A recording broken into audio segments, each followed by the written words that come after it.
فات صاحب آج کی جو ہماری ٹاپ سٹوریز ہیں اس میں ایک افسوسناک خبر ہے، اس سے آغاز کرتے ہیں۔ ایرانی صدر کا ہیلی کاپٹر کریش ہوا اور وہ جاں بحق ہو گئے ہیں۔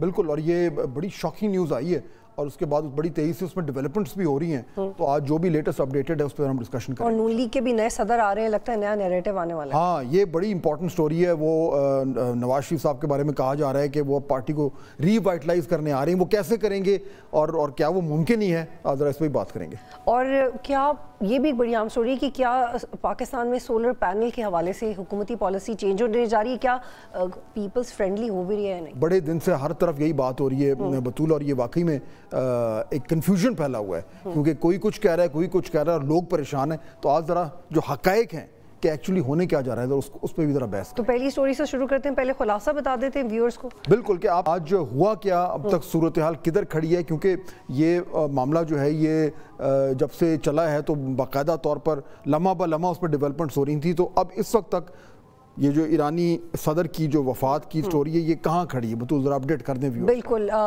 صدر ابراہیم رئیسی اور وزیر خارجہ سمیت 9 اہم عہدیدار جاں بحق ہوئے ہیں۔ اس حادثے میں نئے عبوری صدر اور وزیر خارجہ نامزد ہوئے ہیں۔ 50 دنوں میں ایران کے کانسٹیٹیوشن کے مطابق الیکشنز ہوں گے۔ حادثے کے بعد 1 گھنٹے تک ابراہیم رئیسی اور ان کے ہمسفر زندہ رہے۔ ایرانی صدر کے دفتر سے رابطے کی کوشش بھی ہوئی۔ حادثے کی وجہ بارش اور شدید دھند قرار دیا گیا ہے۔ ملبہ پہاڑی سے ملا۔ پرواز کے آدھے گھنٹے بعد ہیلی کاپٹر کا دیگر 2 ہیلی کاپٹر سے رابطہ منقطع ہوا۔ اب اس میں جو مزید جو اپڈیٹس آ رہی ہیں بطول، وہ یہ بھی ہیں کہ ایک تو یہ بھی اناؤنس ہو گیا ہے کہ جو فیونرل ہے جو وہ کل ہوگا۔ میرے خیال میں اس میں بہت سارے اہم جو لیڈرز ہیں وہ شرکت کریں گے۔ ہماری سائٹ سے بھی، پاکستان کی سائٹ سے ابھی تک اناؤنس تو نہیں ہوا کہ کون جائے گا، لیکن میرے خیال میں صدر یا وزیر اعظم میں سے میرا اندازہ یہ ہے کہ ضرور کوئی نہ کوئی جائے گا۔ اور خاص طور پہ کیونکہ دیکھیے ابھی یعنی کتنے ہی دن ہوئے ہیں، چند ہفتے پہلے جو ہے وہ ابراہیم رئیسی صاحب جو ہیں یہ یہاں پہ آئے ہوئے تھے اور بڑا زبردست ان کا دورہ رہا۔ $10 بلین کی تجارت کا اعلان بھی کیا تھا، بڑا اور انہوں نے ایک بڑا مزار، بڑا ہی اچھا ایک ہارٹ وارمنگ کامنٹ بھی دیا تھا جو بھی آپ ذکر کر رہی تھی۔ بالکل، انہوں نے کہا تھا کہ میں تو چاہتا تھا کہ پاکستان میں عوامی اجتماع سے خطاب کروں، لیکن for some reason obviously security reasons کی وجہ سے ہوں۔ بالکل، اور یہ آپ کو یاد ہے کہ یہ اس وقت یہ وزٹ ہوا تھا جب اس سے پہلے جو ہے وہ بڑا ٹینشن ہوئی تھی اور وہ راکٹ اٹیکس بھی ہو گئے تھے۔ پہلے انہوں نے کیا ایران نے، پھر ہم نے کیا، تو یہ بڑا گراؤنڈ بریکنگ وزٹ تھا اور بڑا ہائی پروفائل وزٹ تھا، اور ہر حوالے سے تو بہت ہی افسوسناک خبر۔ اور جو ابراہیم رئیسی صاحب کی پروفائل ہے وہ بھی بڑی انٹرسٹنگ۔ اچھا، he was a very brave leader، اور مسلمانوں میں وہ بڑے مشہور تھے اپنے سٹینڈ کے لیے۔ 2021 میں جب وہ اقتدار میں آئے تو ڈومیسٹکلی ان کو چیلنجز تو بہت تھے، لیکن فورن پالیسی میں جن فرنٹس کو انہوں نے فیس کیا، فار ایگزامپل جو غازہ پہ ان کا سٹینڈ تھا، اور اس کے ساتھ ساتھ سعودی عربیہ کے ساتھ ان کی ایک ڈیل بھی ہوئی تھی، تو یہ وہ 2 میجر بریک تھروز تھے جو انہوں نے کیا۔ اور even Iran was only country جنہوں نے اسرائیل کے اوپر بالکل راکٹ داغے، بالکل اور بڑا ان پہ بڑی ان کو پذیرائی ملی تھی، کم از کم جو ہے وہ مسلم ورلڈ سے۔ اچھا، اس میں اب دیکھیں 2-3 چیزیں اہم ہیں اس حوالے سے۔ جو ایک ٹریجک ڈیولپمنٹ تھی وہ تو ہو گئی، اور اس میں اس کے ساتھ ساتھ جو ایران کے وزیر خارجہ تھے ان کی بھی جو ہے وہ یہاں پہ ڈیتھ ہوئی ہے اسی میں، اور اس کے علاوہ اور بھی دیگر لوگ بھی تھے۔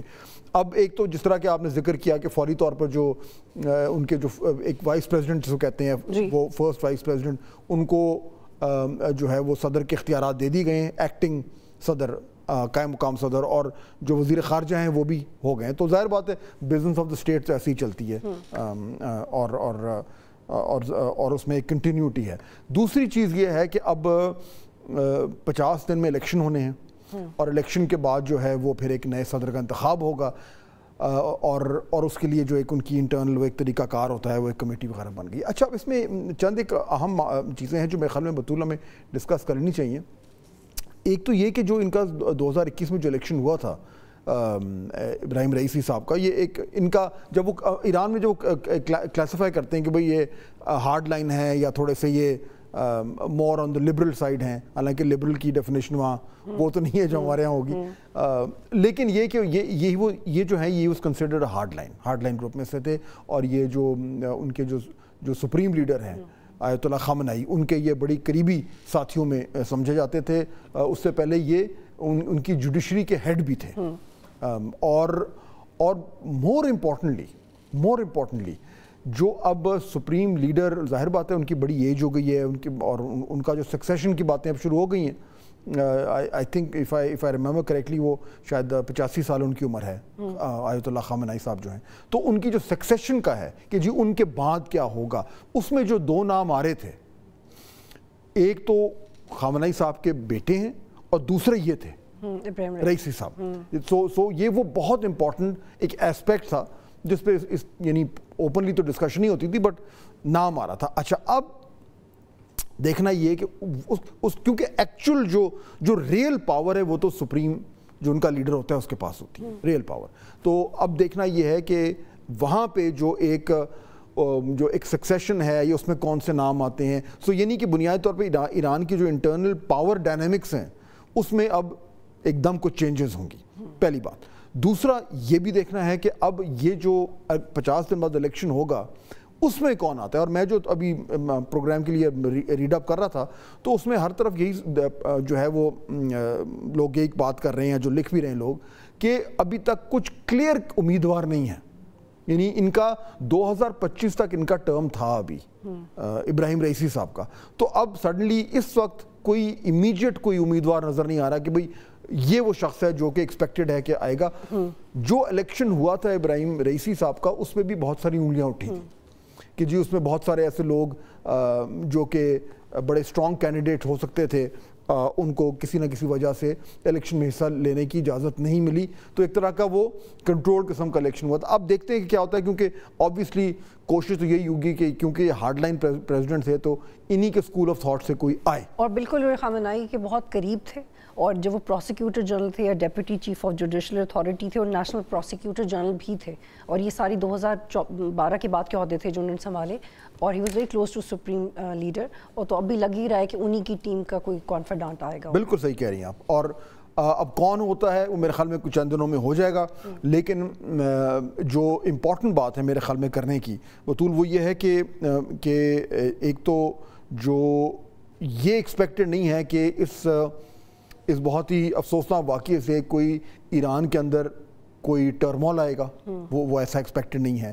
یا یہ کہ کوئی ایک دم کوئی تھوڑا سا کوئی ہلچل مچ جائے گی، وہ بھی ایسا نہیں ہے. وہ سسٹم اس طریقے کا ہے کہ وہ اس کو ابزارب کر اور پھر ایک جو ایک نیا لیڈرشپ کا جو بھی پروسیس سامنے آ جائے گا. ہاں یہ ضرور ہے کہ جو سپریم لیڈر کی پوزیشن کے حوالے سے انٹرنل اندرونی طور پر جو ایک رسا کشی ہوگی وہ ضرور ہوگی.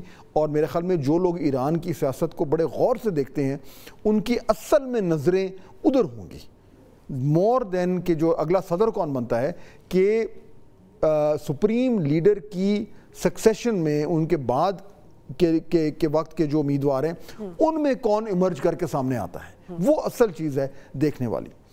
ہمارے لیے آبویسلی یہ ہے کہ جی جو ایک طریقے سے نیبرہڈ میں جو ایک ایران کا رول ہے اس میں کوئی فرق نہیں پڑے گا، اور ایکسپیکٹڈ یہ ہے کہ اس میں کوئی اتنا زیادہ ایشو نہیں ہوگا. اور Turkey was one of the countries جنہوں نے فوراً امدادی اپنی ٹیمیں بھیجیں، حالانکہ اتنے سخت موسم میں دھند بھی تھی.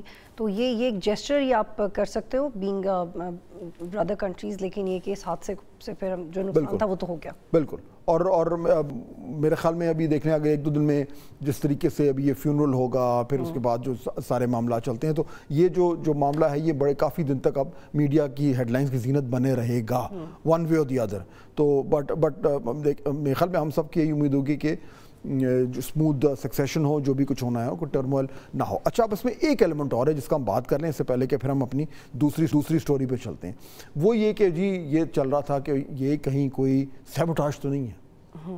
یہ بات ہو رہی تھی بات، خاص طور پہ اسرائیل کے حوالے سے جب اتنے زیادہ ٹینشن ہے، خطے میں بھی ٹینشن ہے. موساد نے کچھ رسپانسبلٹیز لی ہیں. بالکل ایران کے انہوں نے لوگوں کو ہٹ کیا ہے. ابھی ریسنٹلی جو ہے وہ 5 نیوکلیئر سائنٹسٹس کو ماضی میں موساد مار چکی ہے. اور سیریا میں جو ایمبیسی تھی جس ایران کی جو کونسلیٹ جس کو ہٹ کیا، جس کے نتیجے میں پھر ایران نے ڈرون اٹیک کیا تھا، وہ بھی یہ تھا. اس سے پہلے ایران کے جو سینئر ایک جنرل تھے ان کو اسیسنیٹ تھا. تو یہ ایک تاریخ تو ہے، لیکن خطرہ یہی تھا کہ کہیں اگر تھوڑا سا بھی اس طرح کا شک ہوا تو اس کے جو ریپرکشنز ہیں وہ بڑے خوفناک ہو سکتے ہیں. بہت دیکھیں نا, اگر تو ایک ملک کا صدر جو ہے وہ اگر ہٹ ہو رہا ہے تو, اور کوئی اور ملک کر رہا ہے تو پھر تو جنگ ہی ہے. لیکن ابھی تک تو ایسی کوئی انڈیکیشن نہیں آئی, نہ ہی میں نے بہت ساری جگہ پہ دیکھا ہے اس میں آن لائن کہ اسرائیلی جو آفیشلز ہیں انہوں نے بھی آف دا ریکارڈ جرنلسٹوں کو فیڈ کیا کہ ہمارا سے کوئی تعلق نہیں ہے. اور ایران نے بھی آپ نے دیکھا ہے کہ ابھی تک جو ہے وہ جو بھی بیان آیا ہے اس میں کہیں بھی ایسی کوئی انہوں نے اشارہ بھی نہیں کیا. لیکن جیسی اس کی ٹائمنگ ہے اور جس طرح سے یہ ہوا ہے اور جو ایسے ہائی پروفائل انسیڈنٹس ہوتے ہیں پھر اس پہ شک و شبہات تو پیدا شک تو بالکل ہوتا ہے, اور اسی لیے یہ بات جو ہے یہ گردش بھی کر رہی ہے. شک کہہ لیں یا خدشہ کہہ لیں یا خطرہ کہہ لیں, لیکن کیونکہ ایران نے خود ابھی تک اس طرح کوئی انڈیکیشن نہیں دی تو میرے خیال میں اس کا مطلب یہ ہے کہ انہوں نے یہی کنکلوڈ کیا ہے کہ یہ ایک حادثہ تھا, بہت ہی افسوسناک حادثہ تھا, لیکن اس میں تخریب کاری کا یا سیبوٹاج کا کوئی عنصر نظر نہیں آ رہا. Let's see how the story unfolds in future. بالکل اس کو کچھ نہ کچھ تو چیک کریں گے, انکوائر کریں گے. نہیں, یہ بات آپ کی بالکل ٹھیک ہے. اور اگلے